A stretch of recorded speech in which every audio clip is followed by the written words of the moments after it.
पथ दिखा प्रभु सच्चा हो, हर दिल में उजाला हो। चरणों में सिर झुका दूं, मन का बोझ मिटा दूं।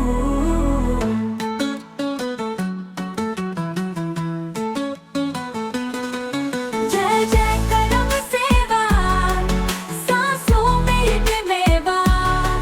जय जय करम सेवा, हर दिन तेरा देवा।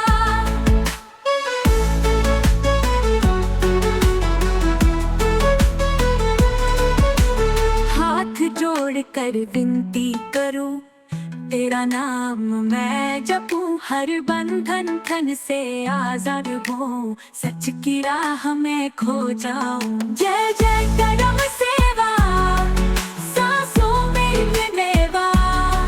जय जय करम सेवा, हर दिन तेरा देवा।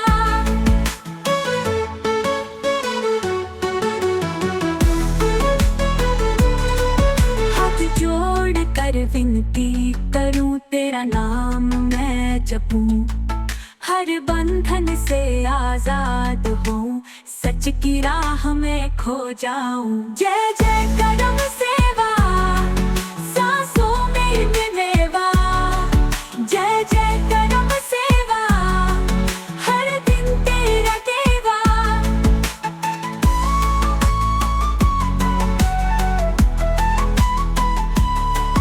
तेरा हर पल दान लगे, हर शब्द भगवान लगे।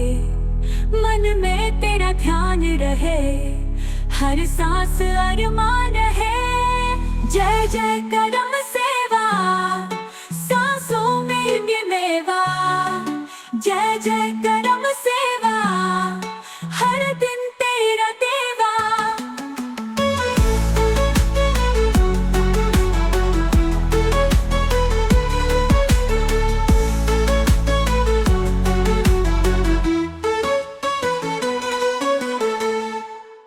प्रिय अति प्यारे परिवार, खरीस्त बिना अंधियारा। प्रिय अति माता पिताओं, प्रिय अति प्यारे भाइयों बहनों, अति बुजुर्ग माता पिताओं, अति बच्चों व अति युवाओं, मैं अरुण पीयूष मड़की हूँ। आज सितंबर महीने का 7वां दिन है। कर्मा पूजा का उपलक्ष्य में आयोजित कर किया। कर्मा पर्व के लिए प्रार्थना है सृष्टि के परमेश्वर। हम आज आपके सामने कर्मा पर्व के उत्सव में एकत्रित हुए हैं।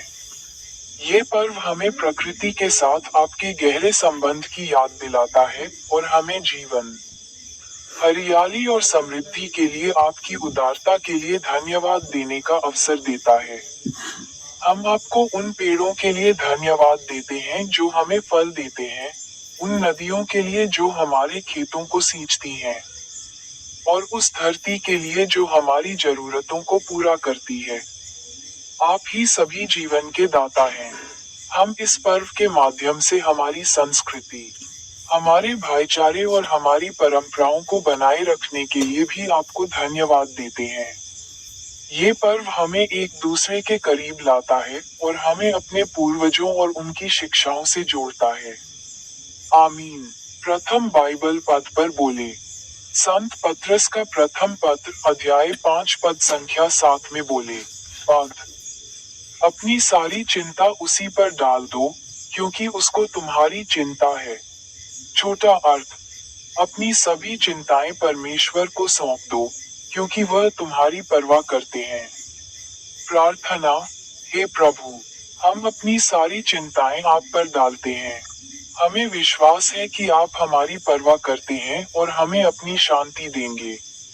आमीन। संदेश, जब आप चिंतित या परेशान महसूस कर रहे हों, तो अपनी समस्याओं को परमेश्वर को सौंप दें। वह आपका बोझ उठाएंगे और आपको शांति देंगे। द्वितीय बाइबल पद पर बोले। द्वितीय इतिहास का ग्रंथ अध्याय 18 पद संख्या 30 में बोले।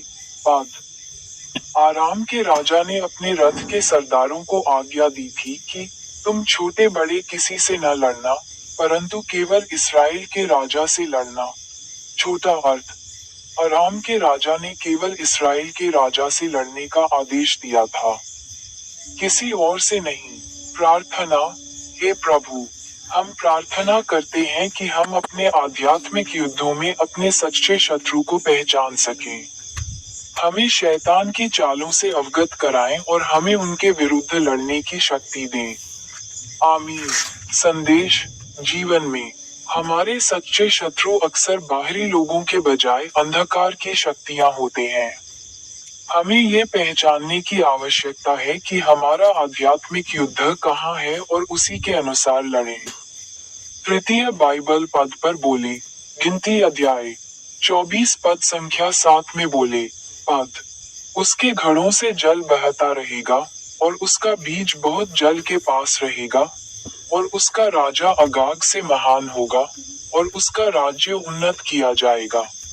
छोटा अर्थ: परमेश्वर के लोगों का जीवन प्रचुरता से भरा होगा और उनका राजा सबसे महान होगा। प्रार्थना: हे परमेश्वर, हम प्रार्थना करते हैं कि हमारा जीवन आपकी प्रचुरता से भरा रहे। आप हमारे हृदयों पर राज करें और हमें अपने राज्य में बढ़ाएं। आमीन।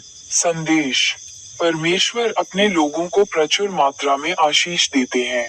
जब हम उनके मार्ग पर चलते हैं, तो हमारा जीवन उनकी आशीषों से फलदायी होता है। आखिरी बाइबल पद पर बोले, स्तोत्र पाठ अध्याय 27 पद संख्या 14 में बोले, पद, यहोवा की बाट जोहता रहे, हिया बांध और तेरा मन दृढ़ रहे। हाँ, यहोवा ही की बाट जोहता रहे।